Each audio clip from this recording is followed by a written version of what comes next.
Sé que para todos ustedes es un momento especial, es un tema especial. De hecho, para mí lo es porque cada aniversario, mi forma de abordar esos aniversarios de mi nena es homenajeándole de alguna manera, ¿no? Y esta es la manera en que he encontrado este año. Y es de haber logrado hacer esta charla con la intervención de una persona muy especial para mí. Nos conocimos hace mucho tiempo ya, hace muchos años, como ella era voluntaria de la Fundación Cecilia Rivadeneira, donde yo llevaba un proyecto de investigación que se llama Háblame de ti. El proyecto sigue en marcha, engrosando y va teniendo resultados. Fueron como, no sé si 6, 7 años en los que estuve coordinando el proyecto de investigación y llevaba siempre un grupo de personas voluntarias conmigo. La mayoría estaban dentro de las áreas de psicología y entonces conocí a María Eugenia, que fue excelente como voluntaria, y luego pues ella terminó su formación y ahora ha hecho una especialización en duelo. Este es un tema que no nos gusta mucho tratar, el hablar de muerte, ¿no? El hablar del dolor, el hablar del duelo no es un tema fácil. Eh, pero bueno, así es la vida y es uno de los temas que a mí más me gusta, me fascina, me encanta. No es que me encante el dolor, pero sí me gusta abordar este tema porque creo que es en el que hay mucha menos gente que está involucrada en hablar sobre la muerte, en hablar sobre el duelo y en ayudarnos a superar estos momentos. Entonces, sin más, quiero darle paso a María Eugenia, que ya la están mirando ahí. Eh, Ella tiene una charla muy interesante para nosotros para abordar este tema de qué hacemos o cómo podemos enfrentar, cómo podemos abordar los aniversarios de nuestras pérdidas. La vamos a escuchar y quiero pedirles también en el chat si quieren alguna o tienen algunas preguntas luego de que la escuchemos, pues ustedes puedan libremente hacer esas consultas que muchas veces la hemos aplazado por años. Entonces, bienvenida María Eugenia, muchísimas gracias por estar aquí. Me encanta habernos encontrado en este espacio después de tanto tiempo y la sala es toda tuya. Muchas gracias, mi querida Pili. Pues yo más bien encantada, agradecida contigo, porque me siento muy gratificada de poder tener este espacio contigo y que tú hayas pensado en mí justamente el día en el que estás homenajeando a tu pequeña. Así que más bien yo soy la agradecida por tener este espacio. A todas las personas, bienvenidas esta tarde. Ya Pili me tuvo la gentileza de presentar. Mi nombre es María Eugenia, soy psicóloga clínica e hice un masterado en lo que es manejo de duelo y enfrentamiento de las pérdidas justamente.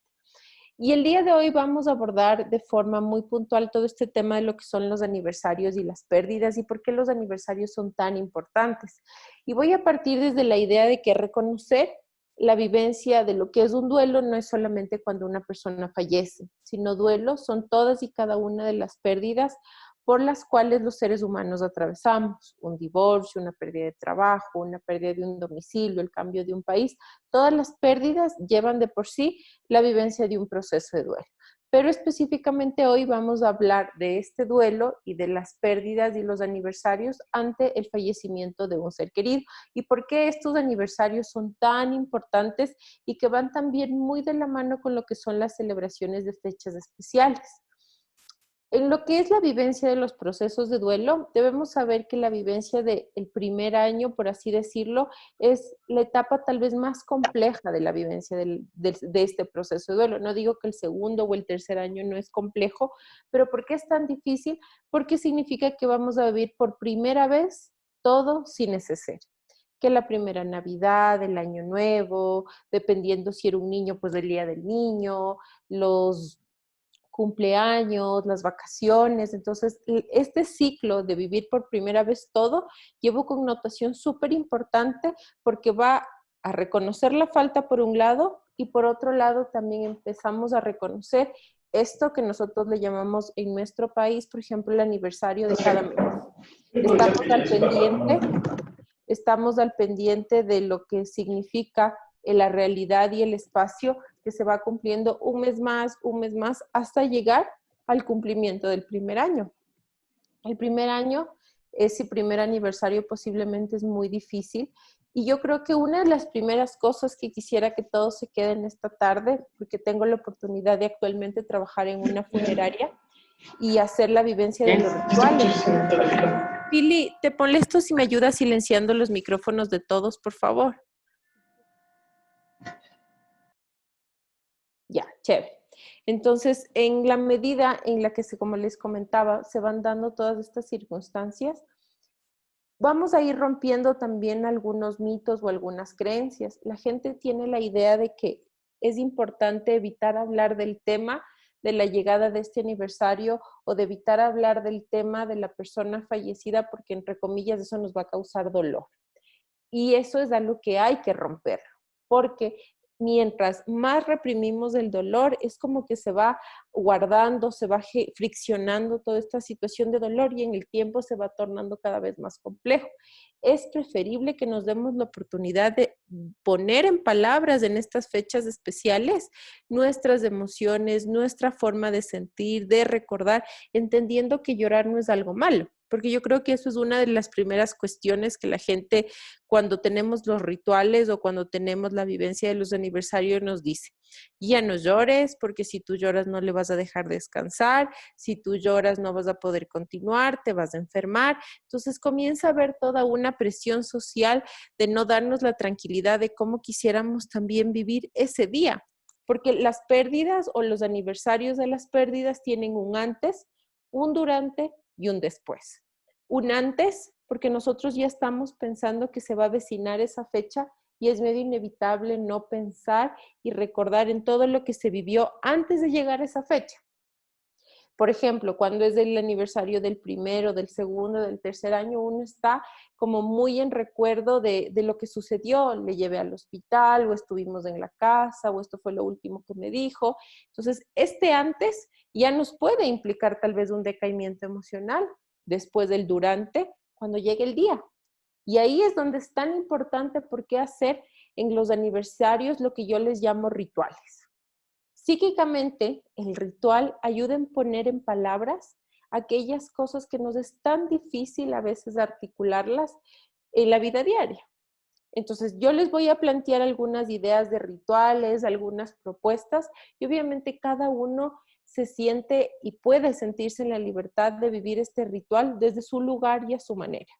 Porque podemos tener un ritual, por ejemplo, hay gente, hoy por el tema del coronavirus es más limitante, pero por ejemplo, visitar el lugar, uno de los lugares que más le gustaba a nuestro ser querido, y hacer un paseo, un homenaje a ese espacio. Y en este lugar yo les recomiendo mucho a mis familias que pueden reunirse y pueden comentar cada uno el regalo. Y esto es algo que yo hago mucho casi en todos los rituales, y es mencionar el regalo que mi ser querido me dejó.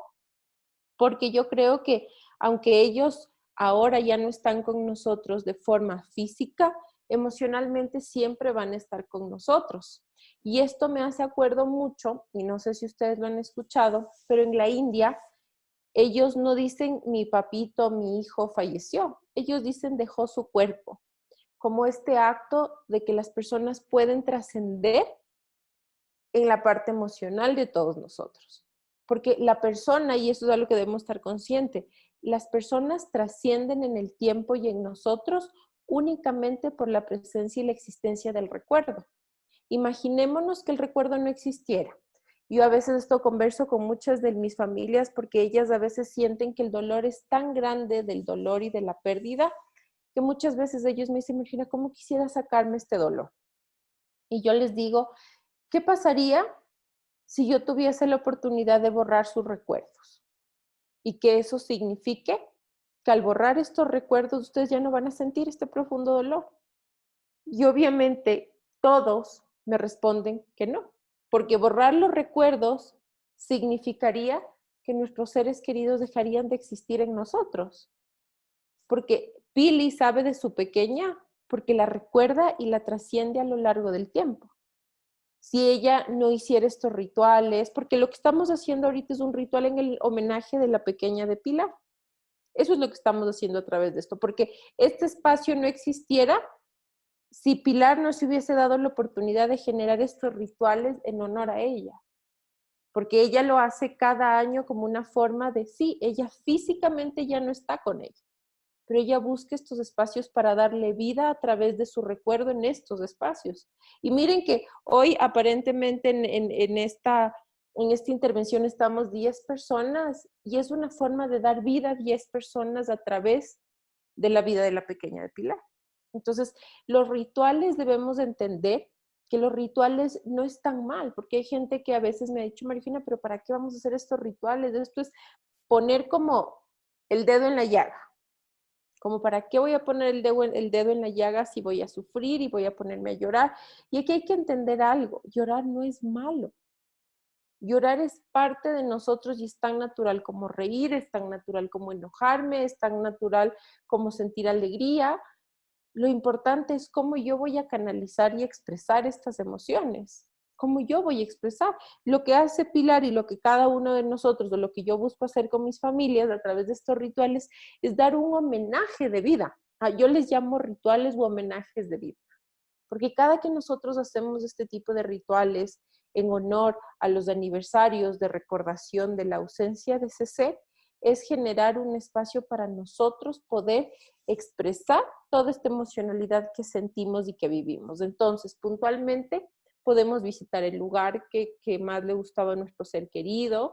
En este espacio cada uno puede expresar cuál fue el regalo que nos dejó nuestro ser querido, que puede ser, cada uno lo sabrá, la generosidad, el amor, la espontaneidad, la alegría, porque estoy segura que cada uno de estos seres que ya no nos acompañan en esta tierra nos dejó un regalo de diferentes formas. Entonces, lo importante es recordar eso, recordar qué regalo nos dejó cada uno. Después, yo a veces clasifico y les cuento, ¿no? Ahora que tuvimos este tema de COVID, muchas familias no pudieron tener el ritual de despedida al cual estábamos acostumbrados. Fue todo tan rápido, no se pudo dar y para ahora estamos preparando para estas familias rituales de 3 vías, que yo le he denominado de fuego, de aire y de tierra o de agua, que se podría hacer. Entonces, de fuego, ¿por qué? Porque el fuego significa en esa fortaleza y en eso, esa vida de ese ser. A veces el fuego nos asusta. Yo le relaciono más bien el calor del fuego con el amor, ese calientito de esos seres que nos llenaron de profundo amor. Entonces, yo lo que hago con ellos es que podamos escribir en un pequeño papel tal vez aquellas cosas que nos quedaron pendientes por decir. Porque a veces uno se queda con esta sensación de que me faltó decirle algo, me faltó tal vez disculparme, agradecerle. Entonces, podemos escribir en esto y luego quemarlo. Y lo quemamos como un símbolo de una reunión y de un reencuentro de la familia con ese ser. En relación al aire, podemos establecer igual el expresar estos regalos o no expresarlos, porque hay que entender una cosa, no todos tenemos la misma capacidad. Y aquí sí, a mí me gusta mencionarles algo, y es que no todo el que solo llora es el que más sufre, y el que no llora no sufre. Porque a veces no todos tenemos la misma forma o la misma capacidad de expresar nuestras emocionalidades, y todos vivimos nuestro dolor y nuestro duelo. Yo menciono que la vivencia del duelo es inevitable. O sea, esto es como si yo digo que voy a salir a la lluvia y no me voy a mojar, eso no es posible. La vivencia del duelo como tal de este proceso es inevitable y depende de cada uno cómo quiere transitar en este proceso. Y el recordar y el vivir estos aniversarios es esta forma en la cual yo quiero recordar a mi ser querido. En algún momento, otro espacio que hicimos de recordación en un homenaje de vida, que yo les llamo, como les decía, hicimos en cambio collage de fotografías de nuestros seres queridos. Porque a veces la gente tiene esta creencia de que hay que guardar las fotos, que no hay que verlas, porque verlas me pone triste, y eso no es real. Y yo tengo que saber que en los procesos de duelo hay una contradicción. ¿Qué quiere decir? Que yo puedo decir hoy día que quiero ver fotos y que mañana no quiero ver fotos. Y eso es parte de. O sea, esto no hay una regla estática para decir así se tiene que vivir el duelo y todos lo vamos a vivir igual. Inclusive, cuando, por ejemplo, alguien me preguntaba, que esto es una pregunta que me hacen mucho, ¿Debemos o no debemos ir al espacio, al cementerio, al mar o donde en el espacio donde se haya dejado las cenizas o el lugar? Y yo les digo que por supuesto, porque es el espacio donde me da sentido a lo que yo siento, a esa falta, a ese reconocimiento. Y aquí uno tiene que ser muy generoso con uno mismo. Yo tenía una mamá que perdió a su hijito de leucemia y ella me decía, María Eugenia, yo no me siento lista de ir al cementerio. No puedo.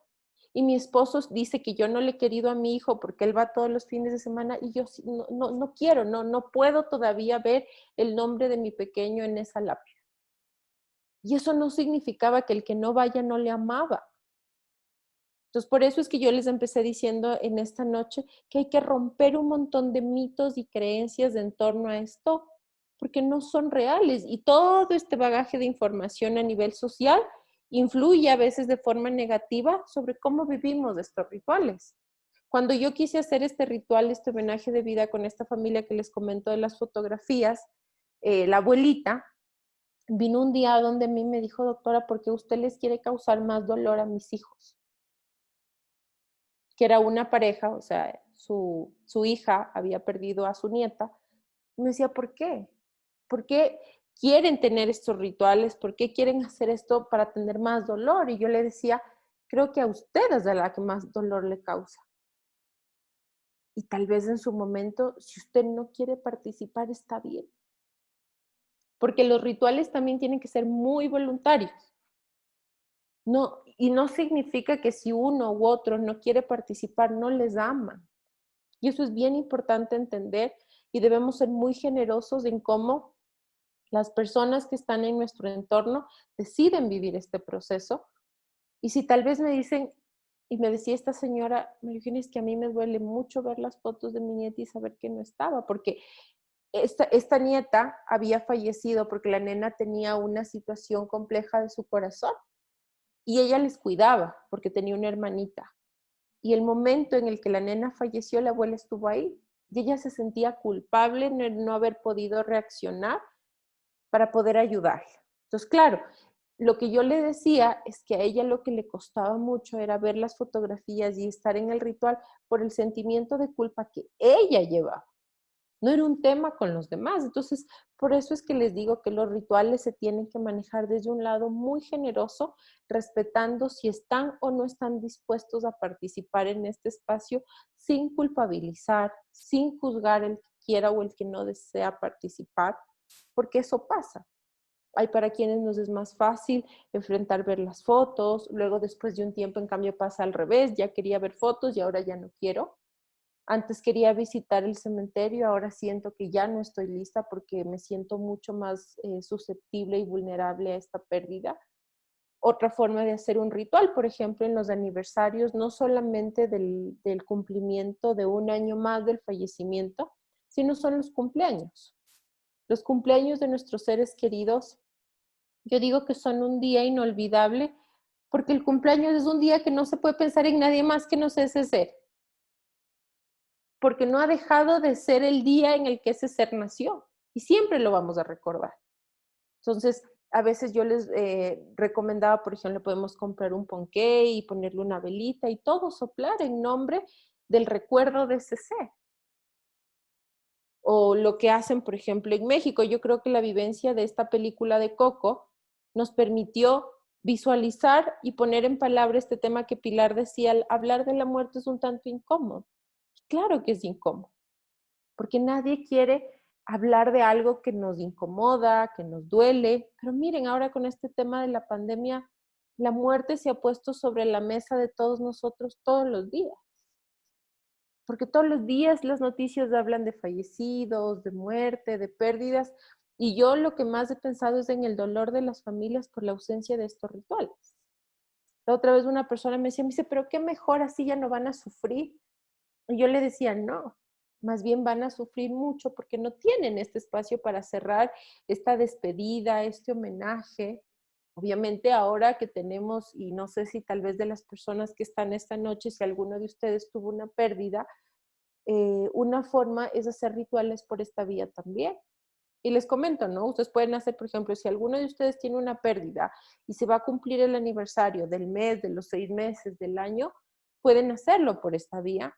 Justo una familia me pidió que haga con ellos el homenaje y nos reunimos. Les pedí que cada uno tenga una vela en su casa. Pasamos fotografías porque era un abuelito que era como el núcleo familiar, y pasamos fotografías del abuelito. Y obviamente después al final lo que les decía, el regalo. Cada uno iba encendiendo su velita y decía el regalo, y al final tuvimos una pantalla preciosa con todas las velas de todos encendidas, y escuchando y sosteniendo todo este recuerdo tan hermoso de estas experiencias de vida que este abuelito tuvo con esa familia. Entonces, recuerden que los rituales lo que hacen es dar sentido a lo que nosotros vamos sintiendo emocionalmente, poder expresar a través de estos actos simbólicos, y podríamos estructurar un sinfín de rituales a través de fotografías, a través de velas, a través de agua, a través de diferentes formas de expresar estos rituales y estas formas de recordar, porque yo creo que los rituales y los aniversarios se hacen como esta vía de recordar este tránsito maravilloso de la vida de estos seres queridos por el paso de todos nosotros, desde diferentes lugares, y cuando son niños mucho más, porque pareciera que hay una contradicción psíquica, porque en la vida diaria la familia lo que nos dice constantemente es que los niños o los hijos tienen que irse después de los padres, o sea, primero los papás y después los hijos. Pero eso no es real, eso es una contradicción con la que hemos crecido, pero que no es una garantía. O sea, ni la juventud ni la niñez es una garantía de vida. Entonces, es muy difícil, por eso es cuando fallece un pequeño, un niño, nos causa tanta contradicción, tanta angustia, tanto dolor, porque nuestra mente no termina de dimensionar cómo un niño puede expresar o puede sufrir tanto dolor, sea por una enfermedad, que generalmente cuando hay enfermedades terminales en niños se vive ya un duelo anticipado, y vamos a ir gestionando la vivencia de todos estos rituales para articular el malestar, para articular el dolor, para articular la muerte como tal. Porque la muerte es lo que representan estos rituales también, ¿no? El recordar la ausencia, el recordar que ellos ya no están con nosotros, pero como les digo, hay 1000 formas de recordar a nuestros seres amados, y no tengan miedo, porque a veces la presión social, sí, es súper difícil. Es súper difícil porque podemos sentir que de una u otra manera a través del ritual estoy causando más dolor a los demás, o si los otros lloran en este ritual, tranquilos. El acto de llorar nos libera, el acto de llorar nos permite sentirnos más tranquilos para poder continuar, porque recuerden que sobrellevar la pérdida no es olvidarnos de nuestros seres queridos. Yo creo que es aprender a vivir esta nueva vida y aprender a vivir en ausencia de estos seres, sin olvidarnos de su presencia, sin olvidarnos de su existencia y todo lo bueno que nos dejaron. Entonces, no quiero alargarme tampoco mucho. Sí, quiero aquí hacer una pequeña pausa para ver si Pili quiere agregar algo, si alguien tiene algún comentario o una pregunta para poder responder sus dudas o inquietudes. Sí, Euge, creo que podemos preguntar si es que alguien nos quiere poner alguna consulta en el chat, alguna pregunta puntual para María Eugenia o para mí.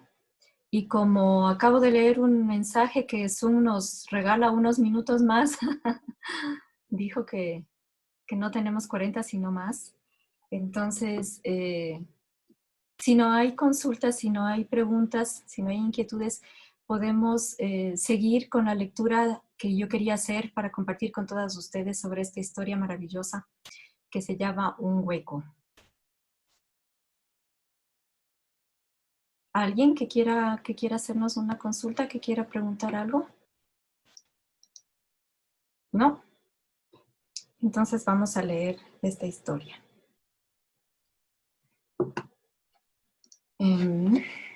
¿Cómo hago para aparecer en grande? ¿Cómo en grande, mi Pili? O sea, ahorita, ¿así? ¿Ahí? Claro que yo no quiero... Compartir pantalla. Abajo en los controles del micrófono tienes compartir pantalla. Ahí puedes compartir la pantalla, lo que estás viendo tú en tu pantalla. Ya no, lo que quiero es, quería aparecer yo en grande para que puedan ver el libro. O sea, no quiero que me vean a mí, sino al libro. Ahí. Sí se ve, ¿no es cierto? ¿Sí? Ya. La resolución de mi pantalla no está muy buena. Pero esto quiero contarles que esta es una historia que me acompañó muchísimo tiempo y con la que yo me identifiqué mucho porque ¿quién no ha sentido un hueco alguna vez? Y sobre todo cuando perdemos a un ser querido.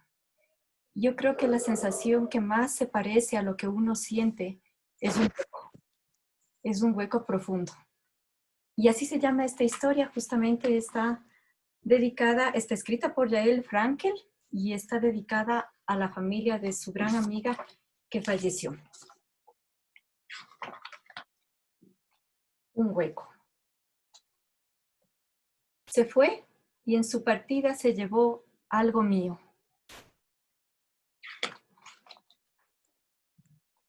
Me dejó un hueco. Ahí lo estamos viendo, ¿no?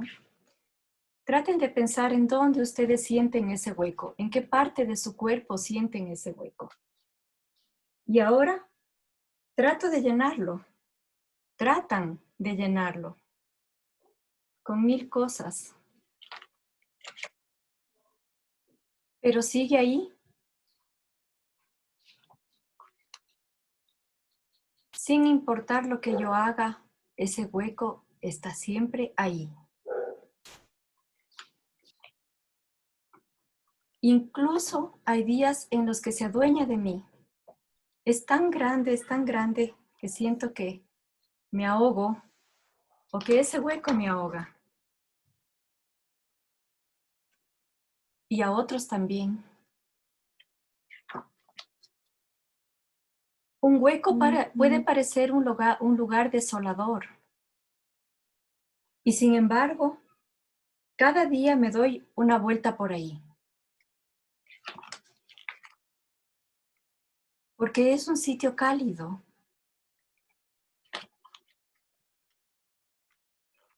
Es un sitio inspirador.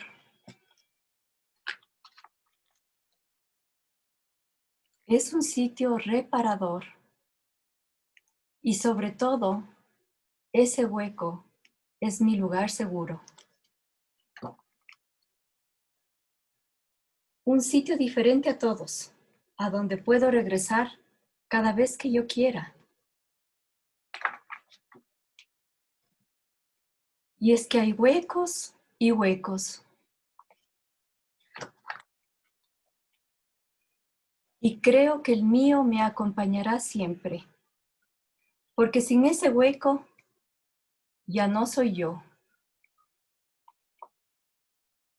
¿Qué tal?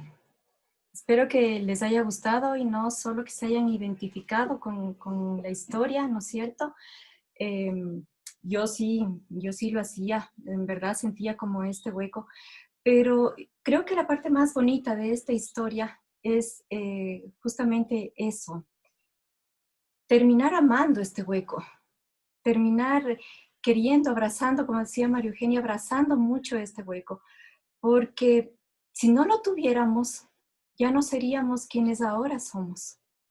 Y yo creo que esa es la parte más importante, ¿no? Yo de hecho no debo ser la mujer que era hace 14 años antes de que mi hija se fuera. Y para mí la forma de abordar estos aniversarios no fue fácil, nunca lo es, año a año no lo es. Sin embargo, para mí la forma de abordar esto era enfrentarme a este día.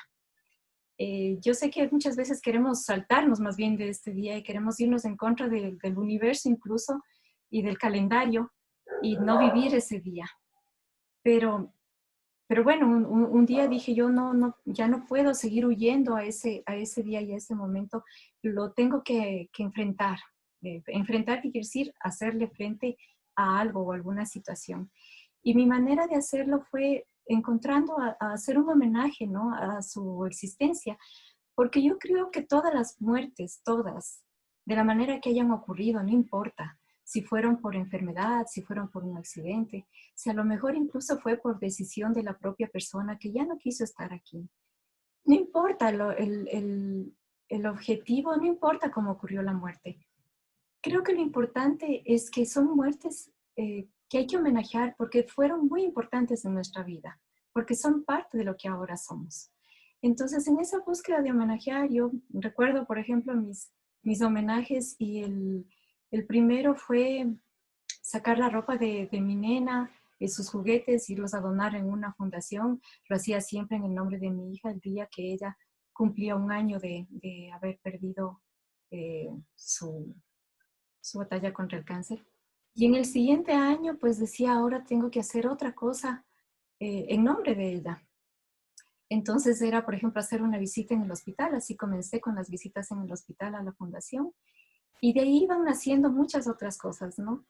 Como les digo, nunca fue fácil. Sin embargo, cada año mi forma es encontrarle un sentido a ese día que no queremos vivir. ¿Cómo hago para encontrar, para hacer algo para que ese día tenga sentido y para que tenga sentido un año más de su ausencia? Hasta que, bueno, hace 2 años mi homenaje fue hacer nuestra historia, escribir nuestra historia como un cuento infantil, y el año anterior fue sacar el audiolibro para niños que no puedan ver. Es decir, mi forma, y este año ha sido esta charla, que me parece mucho más lindo que haberles invitado a una misa. De hecho, yo nunca he hecho misas de aniversario, pero me parece mucho más lindo compartir un espacio como este con personas que sentimos lo mismo, que estamos unidas frente a estos sentimientos de pérdida y de amor, porque finalmente el duelo es amor también.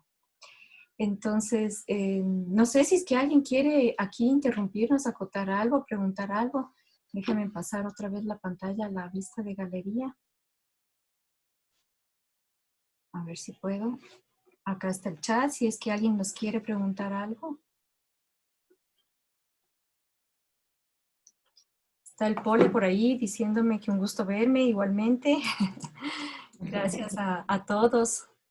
Gracias a todos por haberse conectado. Espero que este espacio pequeñito les haya llenado de paz sobre todo. Creo que eso es lo que más intentamos y más buscamos cada día cuando tenemos la pérdida de un ser que amamos mucho, ¿no? Entonces espero que la intervención de María Eugenia nos haya dejado muchas ideas. Esto de hacer rituales es importantísimo, más sobre todo en estos momentos en donde no podemos hacer los rituales comunes, ¿no? Los rituales a los que estamos acostumbrados. Entonces, esta idea, aunque parezca un poco fría de reunirnos por Zoom o por estas vías tecnológicas, creo que nos dan otras opciones, como por ejemplo pasar videos, que no lo hacíamos antes, o, o que cada miembro de la familia coloque su mejor foto con el niño, con el amigo, con la madre, con el padre, con la persona que hayan perdido, pero que coloquen la foto más bonita, ¿no? Y que recordemos lo que ha significado esa persona en nuestra vida, cuál es el legado que esa persona dejó y qué es lo que nosotros quisiéramos hacer a partir de aquí en adelante, porque lo que pasó ya pasó y no lo podemos regresar, pero hay muchas cosas que de aquí en adelante sí podemos hacer. Ay, Susi, qué gusto verte, qué gusto tenerte aquí. Dice, es una hermosa historia la mía y la de Belén. Mi admiración y cariño. Ay, yo tengo muchísima admiración por todas las mamás que pasan por esto cuando tienen que despedir a sus niños, a sus adolescentes, a lo mejor a sus hombres y mujeres o hijos jóvenes. Eh, Perder a alguien por cáncer es fuerte porque lo vemos, es una situación de enfermedad, ¿no? De alguna manera hay un duelo anticipado ahí, que es el que explicaba María Eugenia, cuando sabemos que cuando nos dicen que ya no hay nada más que hacer. Entonces, un poco empezamos un duelo anticipado porque ya comenzamos a sentir el dolor de haber perdido, aunque no lo estemos perdiendo en ese preciso momento, pero ya nos estamos encaminando. Y de alguna manera eso un poquito nos prepara a lo que nos viene después, ¿no? Pero obviamente es muy doloroso ver a los niños partir y despedirse de ellos. Pero justamente es esa la forma, y yo creo que ese es el trabajo que tenemos que hacer, de encontrar la forma de darle un sentido a esa partida, de no quedarnos solamente en el dolor, sino de darle un sentido a esa partida para poder resolver nuestro duelo. El duelo tiene varias etapas, ¿no, María Eugenia? Y yo quisiera preguntarte aquí, si tenemos unos minutitos y la gente quiere todavía estar, eh, ¿cuándo nosotros podemos o cuándo sabemos que necesitamos ayuda profesional? Porque lo que nos pasa muchas veces es que es el duelo y nos invade la tristeza, el dolor, la frustración. Quizá después del tiempo terminamos aceptándolo, sin embargo, todavía llevamos muchas cosas que no se resuelven adentro. ¿Cuándo es el momento en que yo debería decir necesito ayuda? Necesito conversar con una persona profesional, entrar en terapia. A ver, mi Pili, mira, en todos estos años yo ya trabajo en esta funeraria y haciendo manejo de duelo, igual en cuidados paliativos, ya casi 7 años. Y en los 7 años que he acompañado las diferentes familias, yo creo que ya hablando de un nivel emocional, lo primero hay que entender que estar tristes no es una enfermedad, ¿sí? Que vivir una pérdida no es una enfermedad, porque yo creo que uno de los fallos a veces de la sociedad, y no sé si de muchas de las personas que están acá esta noche y tuvieron sus pérdidas, la sociedad a veces al principio se asusta. Lo que quiere es darles que la valeriana, que los calmantes, que las pastillas y todas estas cosas pensando que la idea es que no sufran. Entonces, yo siempre, inclusive cuando ellos vienen a la terapia, yo siempre les digo que yo no soy quien les va a permitir hacer este acto de dejar de llorar como tal o de dejar de sentir dolor, porque no es real. Que lo que se va haciendo en el proceso de terapia es encontrar herramientas para transitar en este proceso de duelo, pero como les decía, que es un proceso inevitable. Entonces yo creo que el momento adecuado para ir a terapia es cuando yo siento que tal vez en mi entorno no estoy siendo escuchada, cuando siento que mi cuerpo ya está empezando a somatizar, que se llama, que es decir, que ya empiezo a tener dolores de cabeza muy fuertes y esto ya está afectando mi salud, porque yo he tenido pacientes que desarrollan herpes, que desarrollan úlceras luego de sus pérdidas por la cantidad de presión emocional que existe. Entonces hay contracturas musculares, empiezo a sentir que me he vuelto muy irritable e intolerante de una manera muy excesiva y eso está afectando mi entorno con los que estoy viviendo. Porque aquí hay 2 fallos, tanto que yo estoy súper irritable con mi dolor y a veces que el entorno no sabe cómo acompañar mi dolor. Entonces, la idea o como yo trabajo con mis familias es acompañando a la persona o a mi paciente que viene, pero a la par también dando pautas a la familia, porque la persona que está en duelo no va a poder transitar de forma adecuada y de una forma sana si la familia está en esta constante presión, que generalmente me imagino que ustedes lo oyeron mucho, esta frase de ser fuerte. Tienes que ser fuerte, tienes que salir adelante y no llores. Y yo creo que el ser fuerte no es el hecho de no llorar, sino es tener la capacidad de enfrentar mi dolor y con la misma fuerza que lloré, con esa misma fuerza continuar en las diferentes situaciones de mi vida en las cuales estoy. Creo que otro elemento importante es empezar a percibir si yo siento que estoy con un desánimo total y no le encuentro una motivación de vida, pese a que tengo otros hijos, pese a que está mi pareja, y yo siento que el mundo se terminó. Que es en un punto determinado la sensación que muchas mamitas, sobre todo cuando han perdido hijos, sienten. O sea, siento que sí, tengo mis otros hijos, pero sí, siento que ya no quiero vivir, siento que me quiero ir con él, porque es mucho el discurso que a veces yo escucho de mis mamitas. Y en esto que tú decías, Pili, de los procesos de duelo, de las etapas, a mí me gusta mucho explicarles que sí, que hay una delimitación de los procesos de duelo, de las etapas, pero que hay que estar claro que no vienen en orden.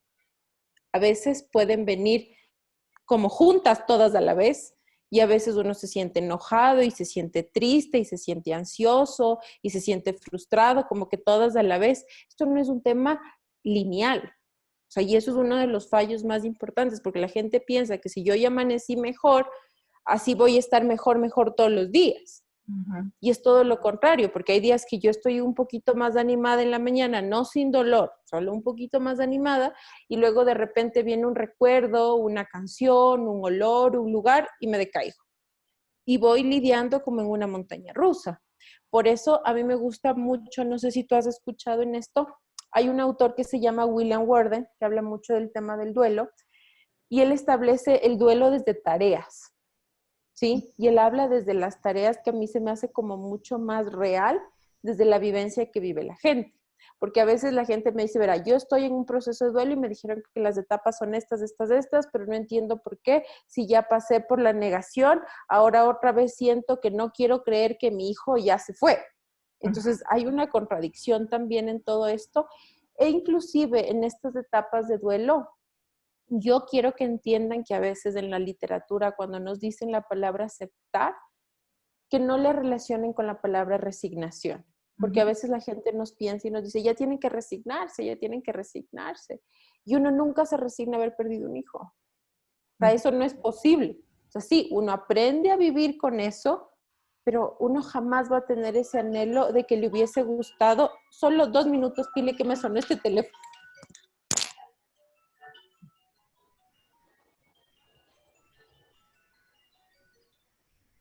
Entonces, como les decía, de una u otra manera, la palabra no es resignación, ¿sí? Yo le relaciono más bien la palabra aceptar con esta postura de reconocer que las cosas no siempre son como yo espero. Porque a mí me hace mucho más sentido relacionarle así la palabra aceptar que con este acto de resignación que es contradictorio. Porque yo nunca voy a resignarme a que mi hijo se haya ido. Sí, aprendo a reconocer que ya no está, pero siempre lo vamos a extrañar. O tú, Pili, me vas a decir que no le extrañas a tu pequeña. No, eso yo creo que con el tiempo se acentúa mucho más esas sensaciones. Es que hay, sí, yo concuerdo contigo, y hay bastante diferencia entre lo que es la resignación y la aceptación, ¿no? Para mí la resignación es eso, es como que resignarse y no hacer más. Y la aceptación sí te exige un proceso tuyo mismo, de trabajo propio, de cómo llegar a aceptar lo que ha ocurrido. Entonces, vivir en esta montaña rusa tampoco creo que está mal, pero como tú dices, las etapas del duelo no. Yo de hecho creía eso, que si ya me pasó el coraje, entonces al año volver a sentir lo mismo, no, pues estoy retrocediendo y no lo estoy logrando. Pero creo que no es así. En verdad, sí hay momentos en los que se retrocede y se avanza, se retrocede y se avanza. Y es, como tú dices, una montaña rusa. Pero Sí, y creo permíteme que te interrumpa ahí, mi Pili, porque yo creo que, y eso yo siempre les corrijo a mis pacientes y les digo que tener un bajón no es retroceder. Que a veces la gente dice, si tuve un bajón estoy retrocediendo. Y en realidad los procesos de duelo yo nunca retrocedo. Ese bajón es parte de este camino hacia adelante. Porque si no quisiera decir que yo como madre no me puedo exponer a estos bajones cuando me llega la primera Navidad, el cumpleaños, el Día de la Madre. Entonces es inevitable pensar que todos estos bajones me van a exponer a un caminar siempre hacia adelante. Ah, perfecto, qué bonito. Qué bonito saber que no te has perdido. Tengo una pregunta que es de la Nati, Freire. La Nati está justamente de aniversario mañana. Quiero mandarte un abrazo, un abracísimo, Nati. Espero que aquí encuentres un poquito de respuestas. Ella dice, ¿hasta qué punto es saludable aferrarse a los recuerdos de alguien que ha partido? He escuchado que no los dejamos descansar si los lloramos todo el tiempo. ¿Es así? Es justo, yo empecé diciéndoles eso, que esta idea, yo cuando manejo los procesos de duelo con mis familias, yo siempre les digo, en este tránsito vamos a romper un montón de mitos. Y uno de los mitos es esta idea de que es que si usted llora no lo va a dejar descansar. Pero es que eso no es real. Porque yo lloro porque a mí me hace falta, como decía Pili en este cuento hermoso, tengo este hueco. Y este hueco de la falta es lo que me hace llorar, lo que me hace sentir desesperación, porque yo creo que en la medida que pasan los años, uno lo habla con mucha más calma. Porque sería terrible Sí. que cada que yo recuerdo vuelva a sentir el dolor de los primeros días. Sería espantoso. Y lo que va transformándose es eso. O sea, lo que va, y para la persona que nos decía esta pregunta de aferrarse a los recuerdos, es que yo creo que es inevitable no recordarlos toda la vida. Que yo creo que es diferente que yo diga como, por ejemplo, no quiero traer a nadie en mi casa porque yo voy a estar de duelo eternamente. O sea, yo creo que ahí estamos hablando de toda una vivencia desde otro lugar, ¿sí? Pero yo creo que eso es lo que se va trabajando en los procesos de terapia, pero de ahí el recordar, el pensar, el hablar de esa persona, el llorar, no tiene nada que ver. Entonces yo sí les invito a que rompamos esta creencia de que si yo lloro, no lo dejo descansar porque no es real, ¿sí? Esa persona se fue y está descansando para quienes tienen alguna creencia o si está en otro lugar indistintamente, pero nosotros lloramos por esa falta. Y aquí hay una cosa importante. Si yo no lloro, porque la gente piensa que estar bien es cuando yo estoy tranquila y yo no lloro, entonces estoy bien. Pero lo complejo de reprimir el llanto y reprimir el dolor es que mi cuerpo se empieza a enfermar. Las defensas bajan un montón cuando hay una situación emocional fuerte, bajan las defensas y mi cuerpo se empieza a enfermar. Por eso les decía del tema del herpes. Imagínense que hay pacientes que con el duelo se disparan los triglicéridos, se dispara el colesterol y son gente que está súper delgadita por su duelo, porque se ve el apetito. Hay gente que empieza a tener episodios de ansiedad por comer, alteraciones de sueño, dolores físicos. Entonces, transitar en una vivencia de duelo no es solamente el hecho de llorar o no llorar, porque a veces hay momentos donde uno se siente enojado, se siente irritable, se siente frustrado. Hay muchas cosas que se van dando en medio de todo este proceso. Entonces, un poco para la persona que hizo esa pregunta con Pili, tranquila, que no es que si usted llora no lo va a dejar descansar, no hay ningún problema en recordarlos y yo creo que aquí hay que ser, yo digo que uno tiene que ser muy generoso con uno, porque mi ritmo no es igual al de todos. Decía, hay quien uno puede, ¿sí? Hay un momento determinado que uno puede querer hacer algo en la vivencia del proceso de duelo de uno y hay momentos donde la otra persona no quiere hacer eso, ¿sí? Yo quiero ver fotos y mi familiar no, o mi esposo en pareja sobre todo. La pareja quiere ver fotos y la otra persona no. Yo quiero ver videos y para mí todavía es muy difícil. El uno quiere ir al cementerio y el otro no. Entonces, por eso digo, no hay una regla. Lo importante de esto es que cada persona debe respetar la vivencia del proceso de duelo de cada uno, sin presionar sobre todo, con las cosas del fallecido, por ejemplo, que a veces hay mucha presión de la gente como ya saque todo, porque tener eso ahí le va a hacer sufrir y le va a hacer estar más triste. Y yo les recomiendo mucho a mis familias que no lo hagan tan rápido, porque deshacerse de las cosas es otra pérdida. Uh-huh. Porque cada cosita es un recuerdo de ese ser. Entonces yo les recomiendo, por ejemplo, que clasifiquen las cosas en 3 grupos, después de que han pasado un par de meses, y es que pongan en un lugar aquellas cosas que yo ya sé lo que quiero hacer. Y cuando todos se sientan listos, ¿qué tal que una persona dice, yo todavía no estoy lista? Y no pasa nada, podemos esperar un poco más, 6 meses, 1 año, el tiempo que sea necesario, para luego tomar estas acciones. Entonces, en un primer grupo pongo aquellas cosas que yo ya sé que quiero hacer con esto.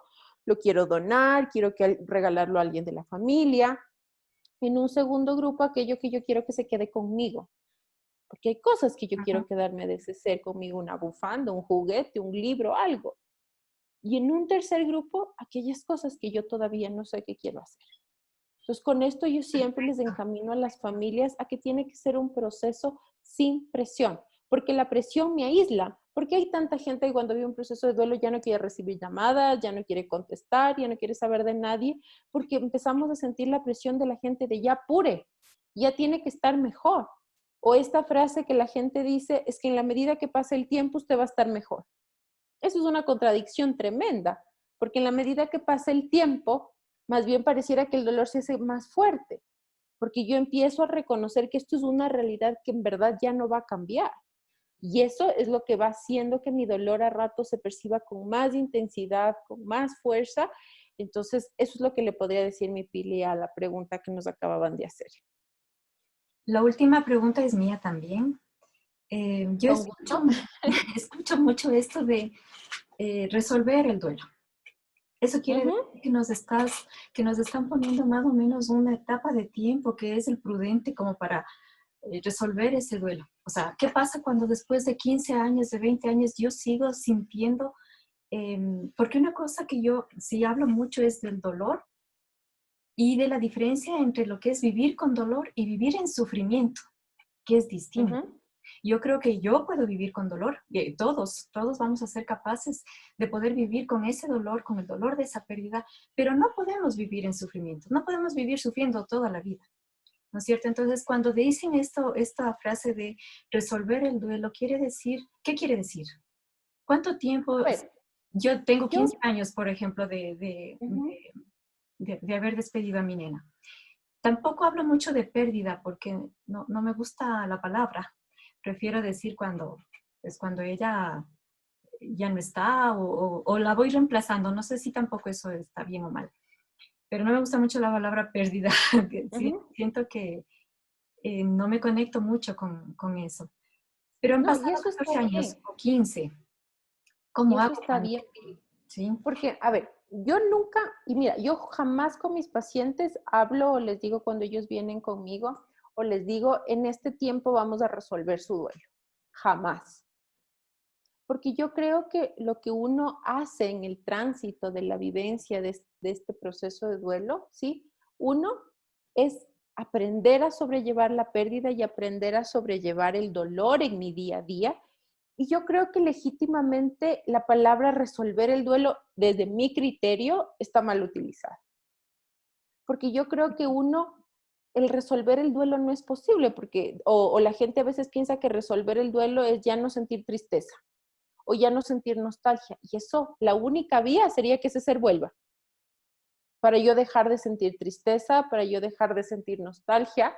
Entonces yo creo que lo que uno hace en la vivencia de un proceso de duelo es transitar y aprender a vivir con esto, que siempre me va a generar un Siempre. extrañar. Yo jamás voy a dejar de extrañar ese ser, nunca. Lo que yo voy aprendiendo es a lidiar con mis emociones del día a día. Yo utilizo mucho la palabra lidiar, sobrellevar, manejar, porque yo voy haciendo eso con mi día a día. Porque hay días o semanas o meses ya cuando van pasando los años que yo siento que estoy mejor. Pero de repente yo tenía una mamá, por ejemplo, yo tengo y abro el espacio también, yo tengo un grupo de apoyo para padres de familia que perdieron a sus hijos por una condición de suicidio o familiares que quedaron en torno a una pérdida de suicidio, que si ustedes conocen a alguien, pues bienvenidos sean, porque no tiene ningún costo, está abierto para todos. Y por ejemplo, en esto, yo trabajo con una mamá que perdió a su hijo de 15 años y ella me acompaña en el número de años que llevamos del grupo, que son alrededor ya de 5 años. Y ella, por ejemplo, ha aprendido a lidiar con su dolor de la ausencia de su hijo. Pero no es que ella lo ha dejado de extrañar o lo ha dejado de anhelar o ha dejado de querer un día que su hijo esté en muchos momentos que uno tiene. Pues yo sí creo que por eso inclusive les dice esta reflexión de la palabra aceptar, porque la gente piensa que aceptar es ya, inclusive hasta dejar de hablar de ellos, porque son estos mitos absurdos que la gente tiene que no, ya no hay que hablar de ese ser, porque ya tenemos que dejarlo descansar. Y cuando no hay cosa más bonita, porque eso les pasa a las familias, que por ejemplo llega un día especial y la persona, la mamá, los padres, los hermanos se sienten mal porque piensan que ya se olvidaron de su ser querido porque nadie dice nada. Y eso causa dolor. Ya se han olvidado de mi nena, ya se han olvidado de mi hijo. Y Ujú. por eso lo importante de poner en palabra que sí nos acordamos de ese ser, que sí, que ese ser físicamente ya no está conmigo, pero emocionalmente siempre va a estar. Siempre va a estar. O sea, si Pili no seguiría amando a su hija hoy después de 14 años, no haría estas cosas. Entonces, yo sí creo que la palabra resolver está como mal utilizado. Yo creo que lo que uno hace es manejar las emociones que se van dando y que creo que, bueno, si es que ya mis emociones, por ejemplo, de desmotivación, de tristeza, ya se comienzan a trasladar en una vía de depresión, bueno, eso ya es otra historia, eso es Otra otra cosa. cosa. Pero como tal, la vivencia de un duelo no es una enfermedad, porque la gente piensa que si yo estoy de duelo, estoy enferma. Ujú. Entonces, y no estoy enferma. O la gente dice, no, es que yo estoy presente en el velorio, pero luego ya no le llamo porque le voy a poner triste, porque no sé qué decirle. Cuando en realidad cuando una persona está en duelo, más bien necesita la cercanía, no el primer mes, sino, si es posible, todo el año. Ujú, así es. Porque pareciera que ya a los 2 meses la gente se olvidó. Tengo la última pregunta porque son las 7 de Dime, la Pili. noche. Se nos pasó el tiempo. Nos va a pasar, pero no quiero dejarte sin esta consulta. Dice, me parece muy interesante. Después de casi 5 años de la partida de mi hija, ¿es normal que aún me sienta incómoda porque me pregunten de qué murió mi hija? A ver, mi querida Katy, yo creo que, bueno, yo siempre les digo a mis pacientes como cuando me preguntan de cosas incómodas, yo siempre les devuelvo la pregunta y creo que lo que hay que cuestionarnos es por qué resulta incómodo. Tal vez sentimos que hay algo no resuelto en esa incomodidad, algo que queda por trabajar, porque aquí hay que tener en cuenta una cosa. Cuando yo tengo un duelo tan fuerte, siempre hay cosas que se reabren que tal vez no estaban resueltas hacia atrás. Y si yo no le doy un trabajo, no se van a ir. Van a quedar en esa vía de lo pendiente todo el tiempo. Entonces, yo, mi querida Katy, lo que le llevaría es a preguntarnos por qué me resulta incómodo. ¿Qué es en esta vía de lo incómodo que me resulta decir de qué murió? No sé si fue por la enfermedad, me atrevo a decir de una manera muy hipotética porque no conozco el caso, si tal vez hay algo de sentimiento de culpa, no lo sé, pero yo creo que hay que cuestionarnos por qué me resulta incómodo. Y la otra cosa es, ella sigue siendo su hija. Porque esa es otra pregunta que a veces la gente me dice, como, pero si mi hijo murió y me preguntan si tengo hijos, Ah, eso es digo que yo no típico. tengo hijos. Eso es, Entonces es como, ajá, ella acaso porque ya no está con nosotros, ha dejado de ser su hija, ella sigue siendo su hija. así es. Siempre va a ser su hija. Es como cuando mueren nuestros papás y uno habla con naturalidad de mis papás, mis papás, mis papás, pero cuando es un hijo es como más complejo, pero siéntase en la libertad de decir, sí, tengo 3 hijos y uno está en el cielo o uno me acompaña emocionalmente, como lo quiera decir. Como Pilar decía, hablar de pérdida me es difícil y creo que está bien, porque Pilar no la perdió. Ella se fue en ausencia física, pero Pilar la sigue sosteniendo en su parte emocional. Creo que por eso resulta para Pili hablar de pérdida, porque ella no la perdió, ella la sigue teniendo. Eso creo que le podría decir yo a mi querida Katy. Muchas gracias, María Eugenia. Quiero agradecerte una vez más por haber aceptado esta invitación, porque lo has hecho con el corazón más generoso del mundo.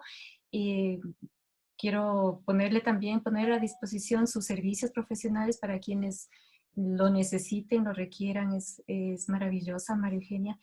Y agradecerles a todos por haberse dado cita esta noche, por haberme hecho un huequito dentro de sus apretadas agendas. Espero que, y de hecho estoy segurísima que mucho de lo que hemos dicho aquí nos queda para sanar un poquito más el corazón en este día. Para todos los que estén en aniversarios cercanos, abrazos desde aquí y nos veremos en una próxima ocasión.